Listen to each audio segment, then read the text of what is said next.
Am I the a-hole for not babysitting for my parents? For a bit of background, my parents have 5 children, of which I am the oldest. There's an 8-year age gap between me and my oldest brother, and they started popping my siblings out pretty frequently after he was born. My youngest sister is 6. My childhood and teen years were spent taking care of my siblings. I never went out with friends or dated cute boys because I was always too busy doing dinner, bed and bath time for 4 children. When I got older, I signed permission slips and attended recitals in plays like a parent should. When I turned 18, I was made the official emergency contact. Even now, the youngest 2 call me mommy sometimes. About a year ago, my parents told us that they were expecting another baby. I was 21 and had moved out, but I was staying at my parents' house to take care for my siblings during lockdown while my parents worked their essential jobs. This is pretty horrible, but I wasn't happy for them. I made it clear that I had no desire to raise any more children for them. I told them explicitly that they were not to ask me for anything concerning this child because I was ready to start living my life. This past month, they have begun to call me on my days off and asking me if I could watch my new brother because they want to have nights off. I have declined every time. This weekend, when they called and asked, I hung up the phone. My family's pissed and they keep sending angry texts and messages, saying that I'm being selfish and that I took it too far. I still don't feel bad, but I need to know. Am I the a-hole? Edit. I have been told by friends and family members to just cut off my family and go on with my life. A few comments have shared a similar sentiment. I would just like to say that this is very difficult for me. I'm having a hard time going from seeing these children 24/7 to not have seen them in months. As a sister and their former primary caregiver, this is painful for me. I'm definitely not ready to move out of town or go no contact.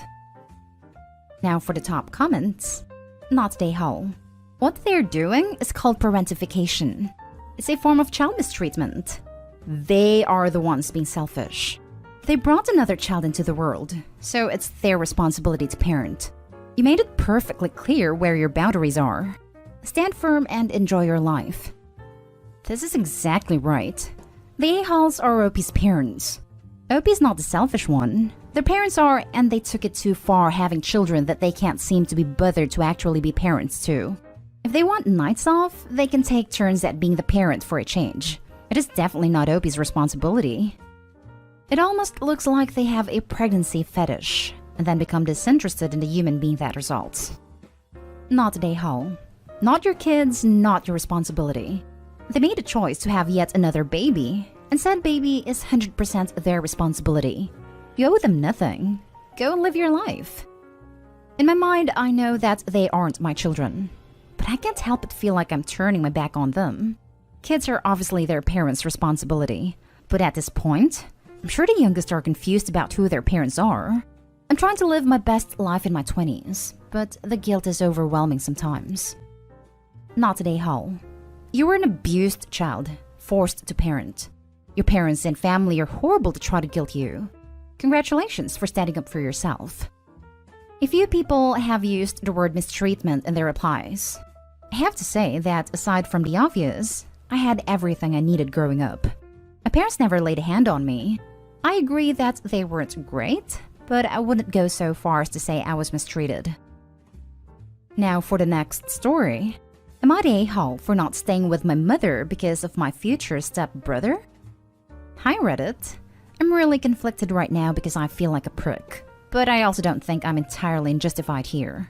My 17 male, mother's 38 female, fiancé Larry, 40 male, moved in with her 3 months ago. They were dating for 3 years prior to the engagement, but I had not met him before, although he seems nice enough. Larry has children from his previous relationship. Jessie 14 female, Kelly 14 female, and Sam 10 male. Sam has Asperger's and severe sensory issues. As my mother lives in a 3-bed bungalow, the twins have been given the spare bedroom, and Sam has been given what was once my room as I only visit on the weekends. For the first weekend after they moved in, I had to share a room with Sam, but he needs to listen to music to sleep and will not wear headphones as he cannot stand the weight of them. He apparently struggled to sleep listening to me turn on a blow-up mattress. So since then I've had to sleep in the living room with the dogs, who start barking at 6 a.m. There are no curtains in the living room, so the street lamps outside shine onto my face, and it's next to the twins' bedroom who are always playing music until 2 to 3 a.m. I also have to be up by 7:30 so Sam can watch cartoons with his breakfast, or else he throws a tantrum. We all basically live by Sam's schedule, and I no longer have fun weekend outings to the beach or the arcade with my mother, as Sam doesn't like spontaneity. I know it's hard for everyone, but it's been 3 months, and it's not getting any easier, and I'm exhausted by Monday after barely sleeping every weekend.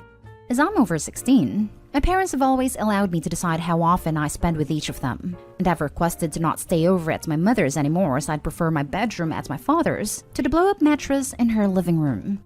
My mother was clearly hurt by this and taken aback, apparently unaware that I hated the arrangement so much. I have no issue visiting on Saturday, so I still see her, but I do not wish to sleep over. My mother has been trying to convince me to change my mind and not to throw our relationship away over one hurdle. I don't want her to feel as if I'm punishing her for something that isn't her or Larry's fault, or Sam's for that matter, but I also don't think I'm completely unjustified here, as nobody seems to be taking my feelings into account or how I would be affected by sacrificing my room, even if I'm only there 2 days a week. Am I the a-hole here, Reddit? Not an a-hole.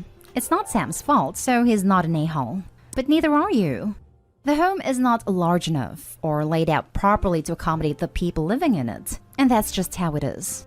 You have every right to your sleep and comfort in a place that's supposed to be your home, just as Sam does. You haven't asked him to modify any of his behavior. You're adopting to what works for you. Your mom is an a-hole for guilting you into staying. You still come see her and visit. You just leave for sleeping, and honestly, there's nothing wrong with that.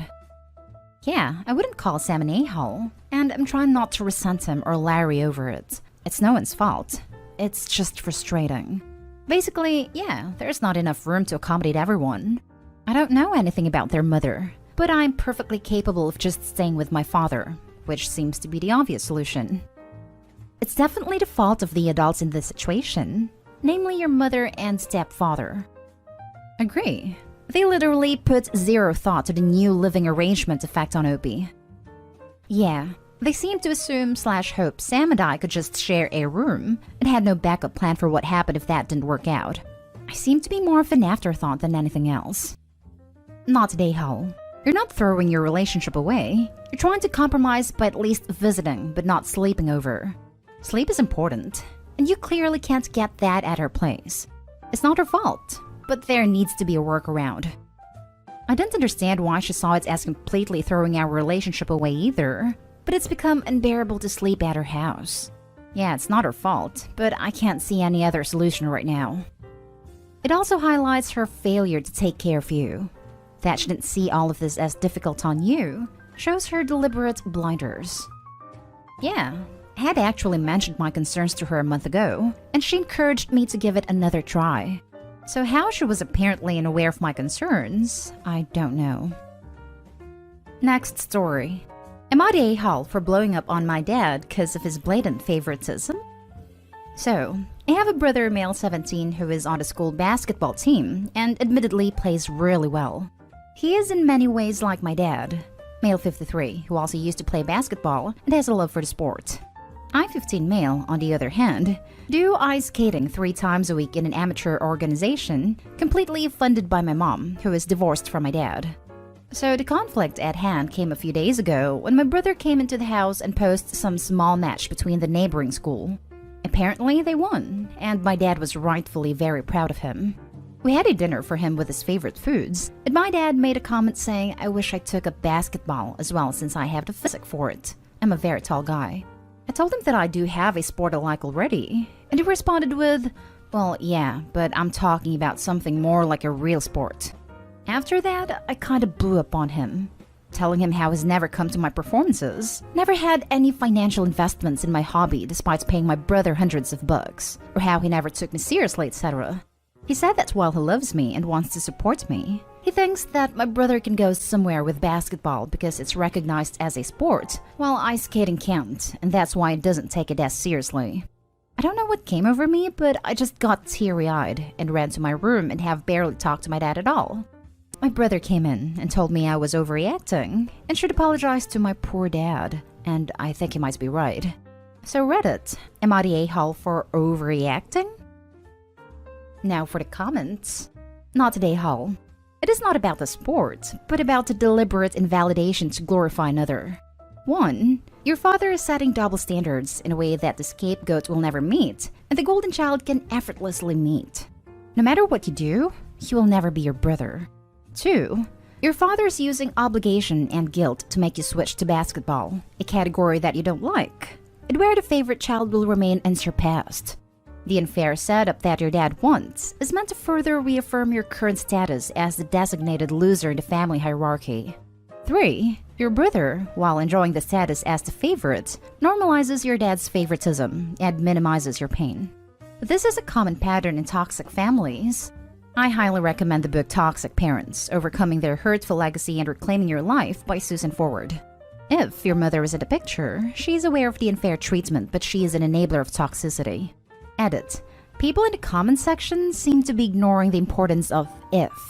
It is a conditional statement. Only the financial participation of the mother was mentioned in the story.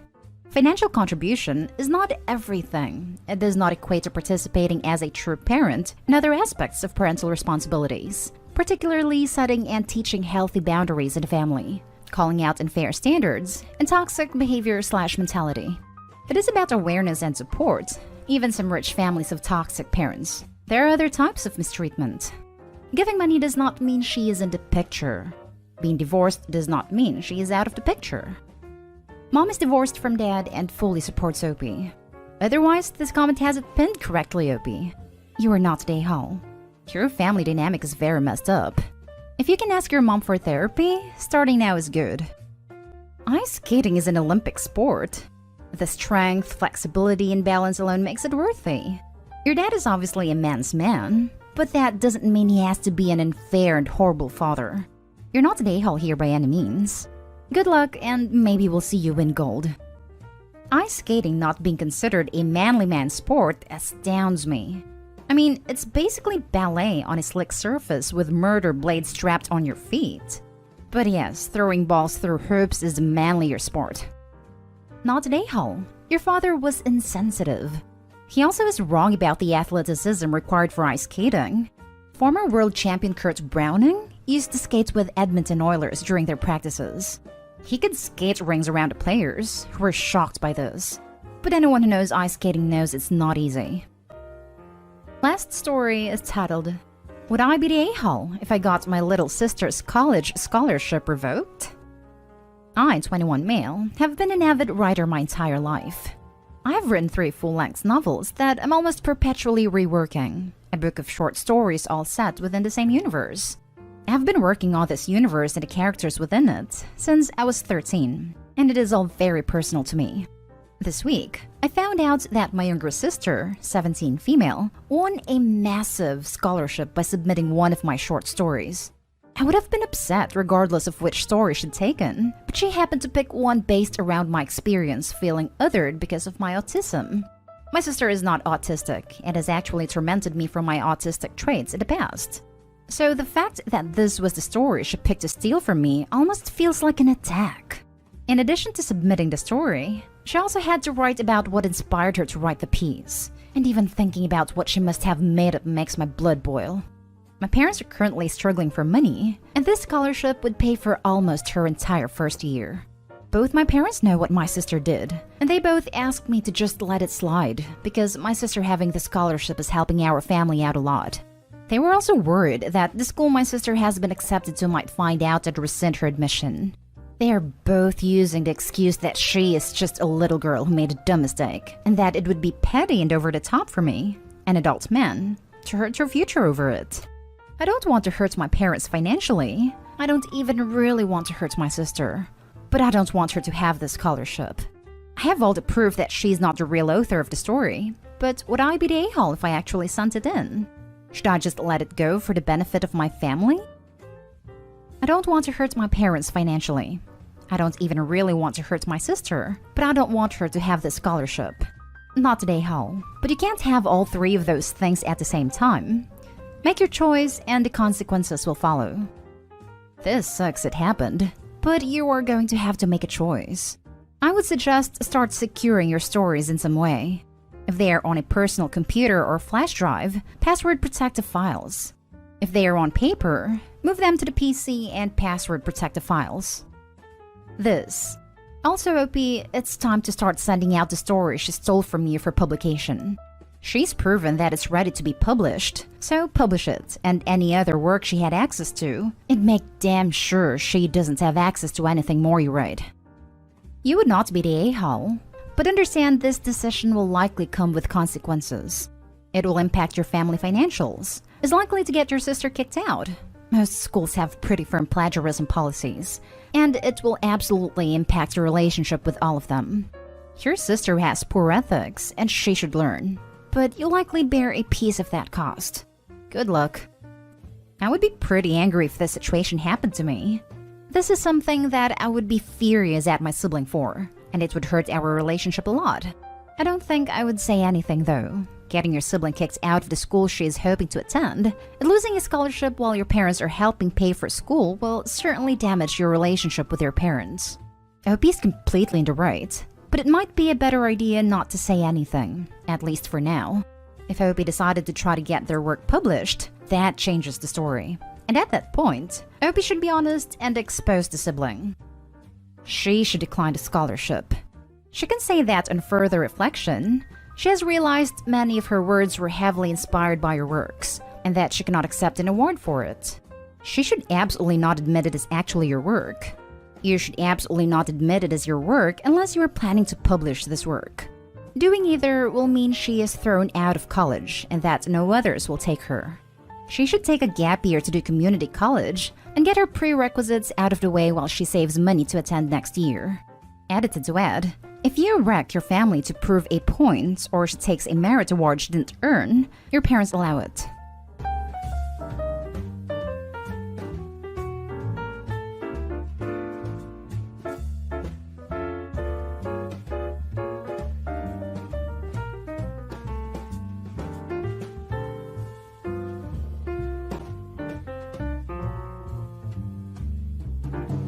Am I the a-hole if I, female 25, refuse to lend my engagement ring to my sister-in-law, female 20? I recently got engaged. Yay! The proposal was really intimate and sweet. I have always been very picky about rings. They're my absolute favorite type of jewelry, so obviously I was sure on what kind of engagement ring I wanted even before I had a boyfriend. My fiancé proposed with the exact ring that I wanted, and I was so happy he respected my wishes. This is going to be important later. My sister-in-law, female 20, is my fiancé, male 26, younger sister. She is generally used to getting whatever she wants. She swung by our house a couple days later to congratulate us, and obviously demanded to see the ring. No biggie. I showed it to her, and then she wanted to wear it on her finger. I budged on that too. Big mistake. She took a few pictures with my ring on her finger, then gave it back. This was last week. Yesterday, she called me up saying she's going to this really fancy party this Sunday and wants to wear my ring since it doesn't really look like an engagement ring. I politely declined. She asked me a few times, and when I refused, she started shouting and calling me a witch for not sharing a piece of jewelry that her brother paid for. She told her mom too, and my mother-in-law texted me asking why I'm not giving her my ring. So, am I the a-hole? Now for the top comments. Not the a-hole. It's your engagement ring, not a communal bicycle. Your fiancé bought the ring for you, not for his family. I'd keep a closer eye on the ring for the next few days if I were you. I'd also have a quick chat with your fiancé about the dumb BS his sister and mom are pulling. Yes, and get it insured if it's pricey. So when you announce your pregnancy, is she gonna ask to borrow her brother's genitals too? Will your mother-in-law insist? Just no. As she said, her brother paid for it, not her. And like the first comment said, bring your hubs into it. You need to present a united no. Not today, home. Firstly, it's your ring, and you are not obligated to lend it to anyone. Not wanting to is enough of a reason by itself. But this is your engagement ring. They are meaningful and sentimental, regardless of whether they look like a traditional engagement ring. It's not normal to ask to borrow someone else's engagement or wedding ring at all, and it's weird that she doesn't get that. She's being an entitled brat. I find it even weirder since it's the ring from her brother to OP. It's not a friend asking to borrow another friend's ring, which would be slightly less odd in my opinion.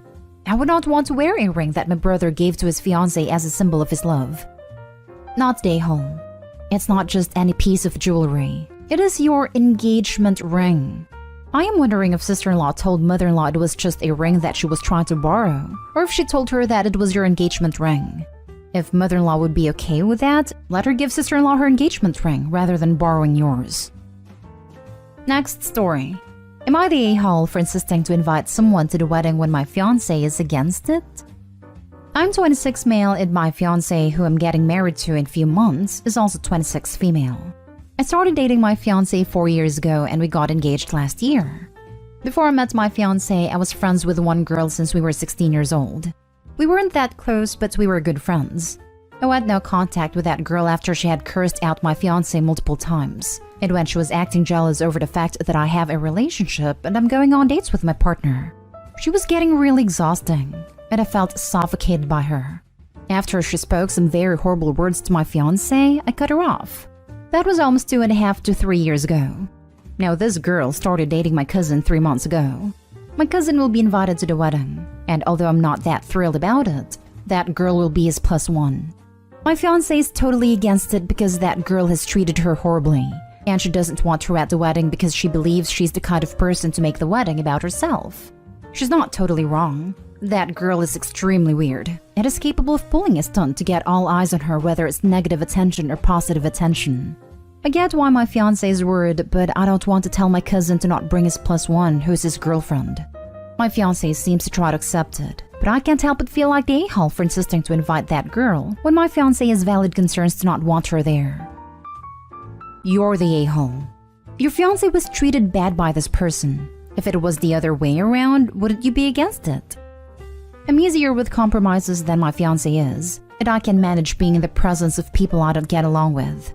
My fiancé, on the other hand, cannot do that because her personality is different. You are saying she cannot do that. Why would you still invite that person if you know this? In order to avoid family drama. If we exclude my cousin's girlfriend, my cousin will be pissed, and then a bunch of relatives will try to intervene and cause drama. Sorry to be blunt, but you need to grow a spine and stand up to your family. Cousin's girlfriend has a history of disrespecting my fiancé and our relationship, and I won't accept that at our wedding, is all you need to say. And if they keep giving you grief, just keep telling them you won't have someone who has disrespected your relationship at your wedding.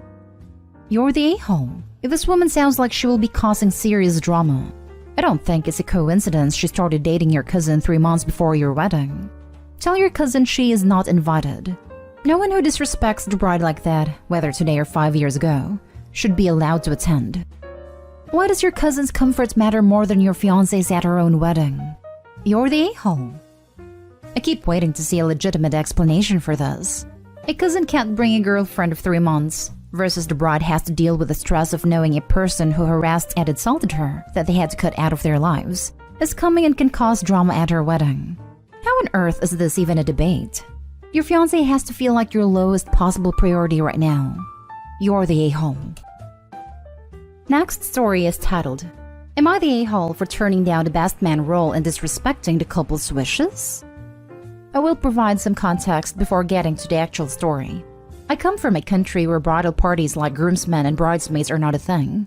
Some younger couples do wedding parties because it's a trend in the West, but it's definitely not something usual in our culture. Best men and maids of honor don't have the same role that they do in American weddings. They have the role of spiritual supporters in terms of religion. Now, it's usually just our version of best man and maid of honor in the wedding party, and if either of them is married, engaged, or in a long-term relationship, their significant other is expected to sit at the head table along with the bride and groom. It's unheard of here to pair maid of honor with best man and bridesmaids with groomsmen. Everyone is with their significant other or their chosen +1. Now, my best friend is getting married to his future wife. His wife has never liked my fiancé, since the very beginning. The reason was that his wife wanted to set me up with her cousin, and I rejected her cousin by getting with my fiancé, and ruined her plans. Throughout my 7-year relationship with my fiancé, my friend's wife was doing sketchy things at the beginning to get us to break up, and later she'd just be extremely shady. I put an end to this behavior by speaking to my best friend about his partner's behavior, and how she has no right to treat my fiancé like that. Now on the wedding. The bride decided she wants an actual wedding party full of groomsmen and bridesmaids. She was a very traditional person who always judged that new Western trend, so it came to our surprise how she chose to do that. Later, it became clear when she announced the wedding party will be paired with each other, and their significant others will not be their significant others for the day, and will have to play pretend with the other wedding party members. So as best man, she wanted to pair me with a maid of honor, who was none other than the cousin she wanted to set me up with. I was expected to walk with maid of honor, dance intimately with maid of honor, sit with maid of honor during dinner, while my significant other would be seated with some random guests she didn't know. Seeing through the bride's intentions, I said that they either changed the plan or I'm stepping down because I know what she's trying to do. She always hated that bridesmaid trend, and she always frowned upon it, but suddenly she wants to adopt every single part of American wedding culture out of spite for me and my fiancé's relationship. My best friend said to either take it or leave it. And then bride pulled the "it's my wedding" excuse and said that even if she wanted us to fake kiss with maid of honor, we should be expected to do it out of respect for her wedding day. I said I'm stepping down from the best man role if it means my relationship to my fiancé is disrespected like that. Our friends understand my reasoning for stepping down, but still claim I'm the a-hole because I'm obligated to respect the couple's wishes no matter what. Now for the top comments. Not the a-hole. Also, the bride is getting the Western tradition wrong. You don't pretend to be in a relationship with a maid of honor as the best man, and you certainly don't fake kiss. Frankly, even in the States, I would turn down this request, because it's completely wacky and usually disrespectful to the fact I'm in a relationship. No one should ask you to act like you're not for a night. I always found this tradition tacky because I find it disrespectful to have someone's significant other separate from them in such an event. But that's just because I grew up differently in another culture and it's not the norm here. She has the Western tradition completely wrong. The only time the best man and maid of honor are paired up is for the walk back down the aisle after the ceremony. They're not treated like a couple during the rest of the celebration. Not stay home. Her demand is bizarre. She says she's seen bridesmaids and groomsmen paired for the dance too, and that they have a separate wedding party table where actual significant others aren't allowed. I've seen similar stuff too, to be honest, all over social media, so she's not entirely making it up. It's just that she frowned upon said trend until she saw how she could use it to her benefit to pair me with her maid of honor. Not stay home. I'm so glad you're standing up for your fiancé. When people ask you, don't even make it about the bride. Simply say you are not comfortable performing the requested tasks, especially the things that require you are somewhat intimate with someone other than your fiancé. At first, that's what I said to my friends before telling them the actual reason, since some of them weren't aware of how my friend's wife treated my fiancé and why. At first, I said I don't feel comfortable. That led them to calling my fiancé insecure, and that she could handle not being all coupley with me for one night. After I saw them calling her names, I actually told them the exact reason I'm stepping down. And I'm feeling disrespected since they weren't aware of what was going on all these years, and my fiancé and I didn't want to be petty and expose my friend's wife before. They said that makes me more justified, but I still should not have stepped down because respecting the couple's wishes on their wedding day is more important than my relationship and whether someone will take offense. Next story. Am I the a-hole for refusing to fly with my ex even though we're going to the same wedding and share kids? So my ex's cousin is getting married soon and our families are friends, so I got invited. The wedding is in a different country, and my ex suggested that we, me, him, and our kids, fly together, but I said no. He then told me he would be taking our kids, since it was technically his custody time the day of his flight, so I agreed and said I would see them there then, which he didn't like. He thinks I'm being stubborn and ridiculous by refusing to just all go together, and after realizing none of his attempts to convince me were working, is now angry at me. Every time we interact, he mentions it, and it always turns into an argument. Some of the things he said to try to convince me were that the kids would like it. It would make childcare easier for both of us since flying with small children can be hard. It would be free and easy for me since he would handle everything, etc. My family also think I'm being stubborn and that I should just agree. Am I the a-hole for refusing? Not the a-hole. It would make childcare easier for both of us since flying with small children can be hard. Your ex just doesn't want to deal with the kids on the plane.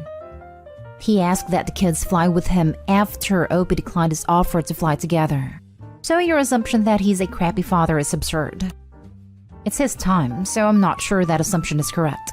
Not saying he's an awful parent, Just that flying with kids is no joke. I think it was a bluff. He was hoping she would protest or give in to flying together. Now he's pissed because things aren't going the way he planned. Not today, home. For the people not paying attention, red flags. That is her ex.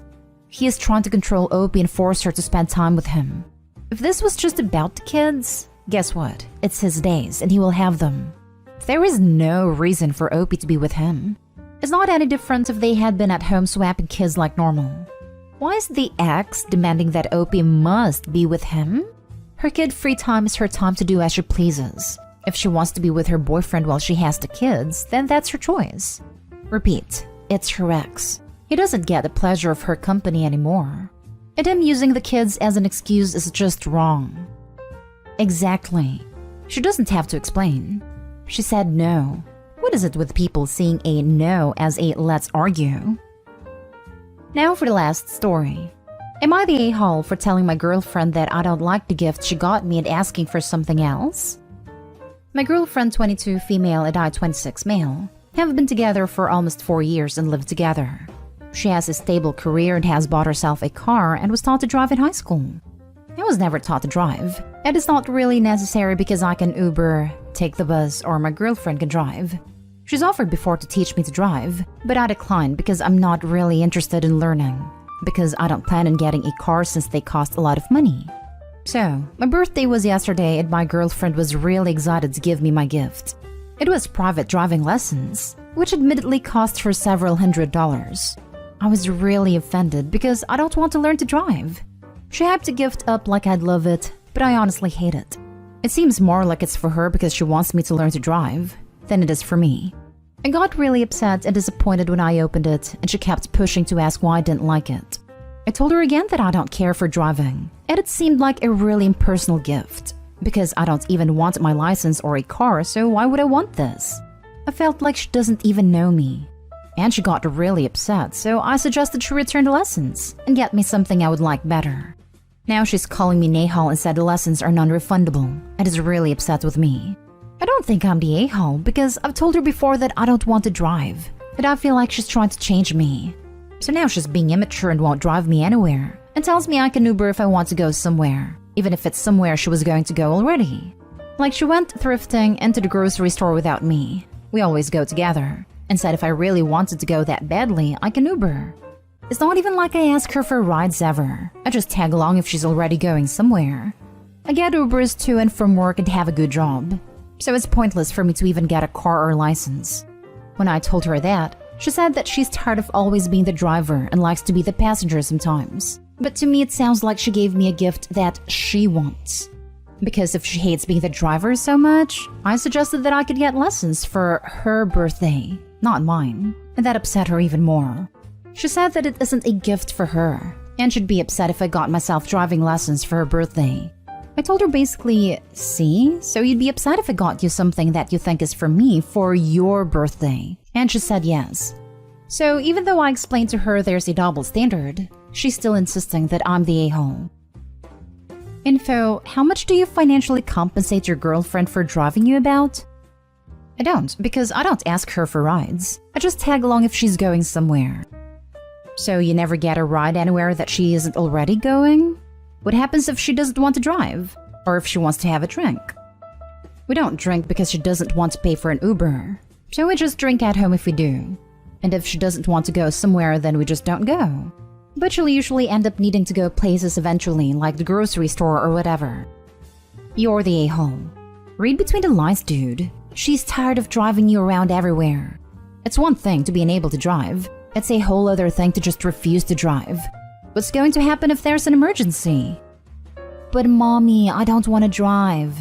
I can just mooch off other people who acquired their basic freaking skills as teenagers.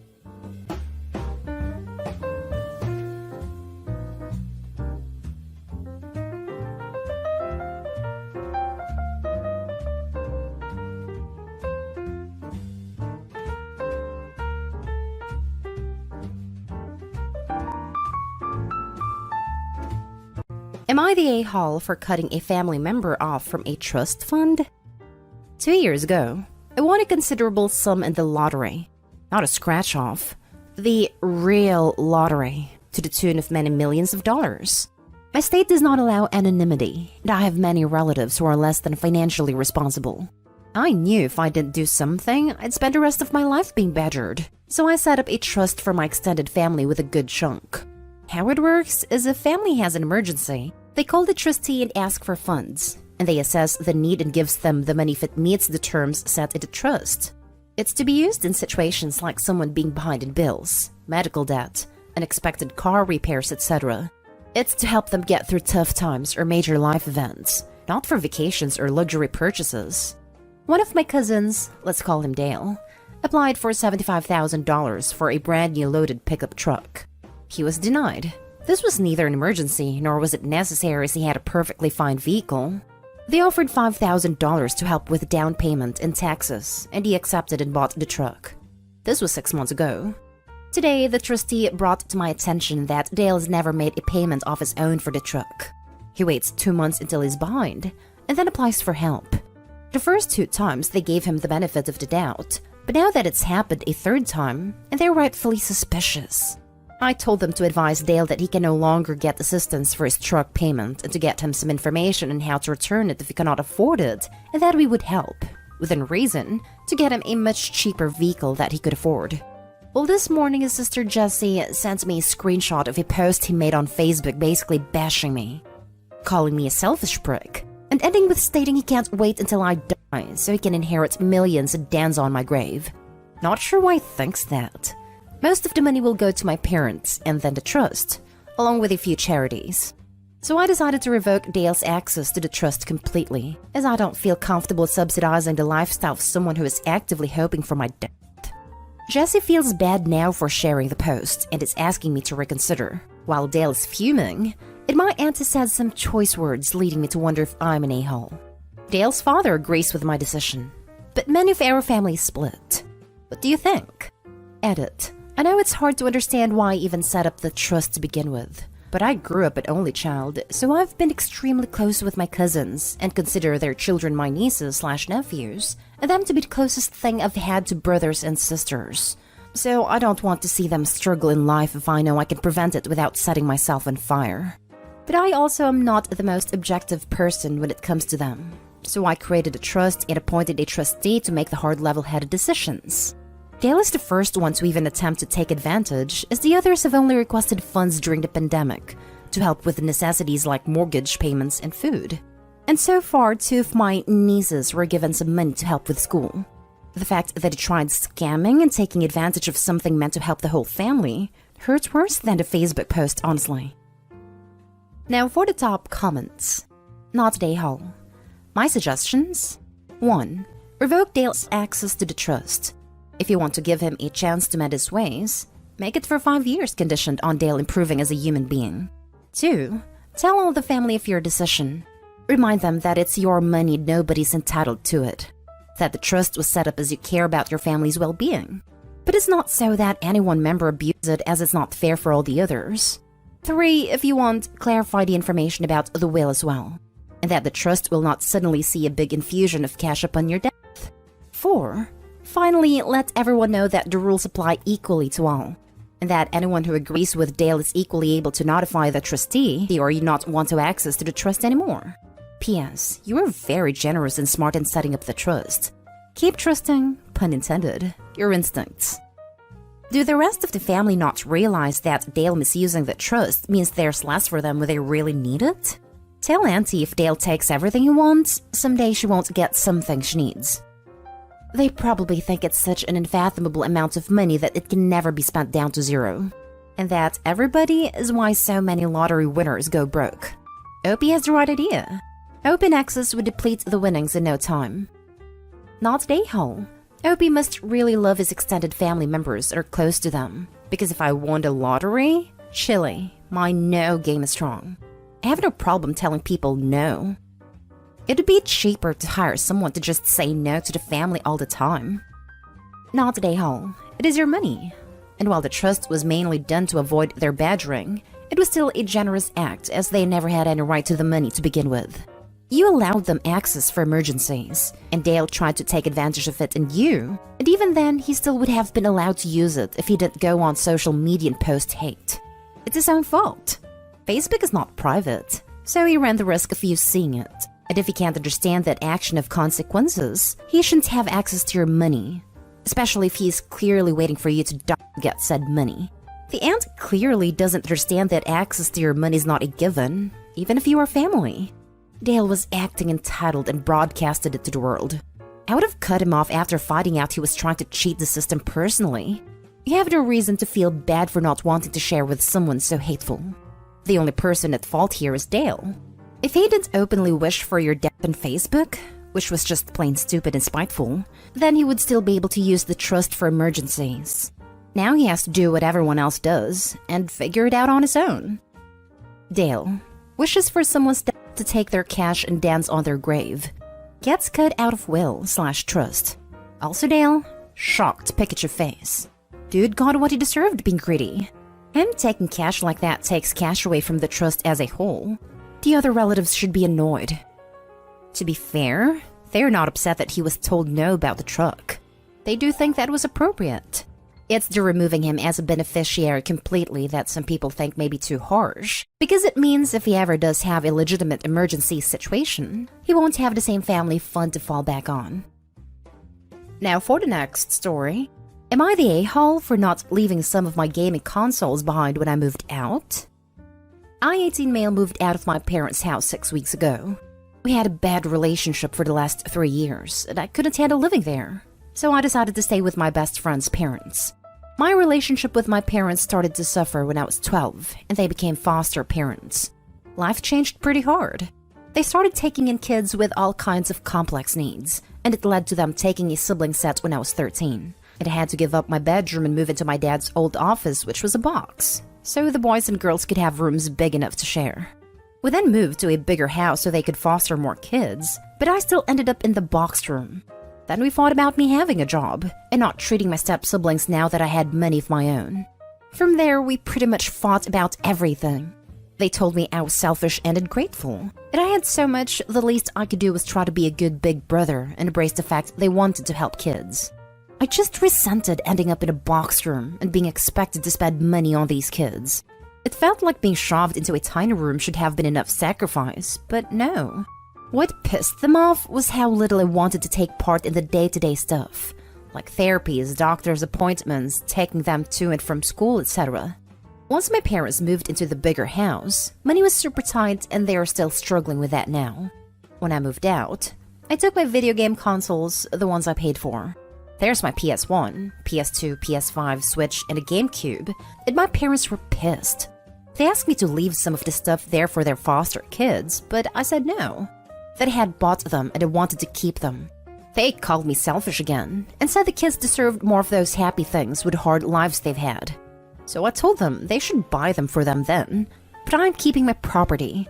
They called me an a-hole and told me they were ashamed of my attitude. Am I the a-hole?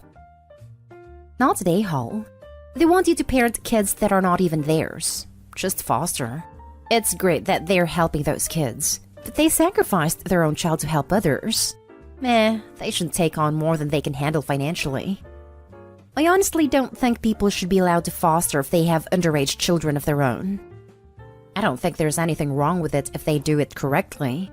There are many families that take good care of their kids and foster kids. Not the a-hole. It's your property and you can do whatever you want with it. On a more serious note, please consider counseling to deal with how your parents treated you. It sounds like you have some understandable anger. Don't let it poison the rest of your life. This. I let hate consume me when I was younger from issues that happened when I was a child, and it ate me away until someone finally convinced me to seek help. Not the a-hole. Sorry about this decision by your parents. A broken system allows family to overstretch their limits due to the huge need for foster care. What led your parents to suddenly take in so many kids all at once? Fostering is a family decision, with specific counseling for the natural born or previously adopted children.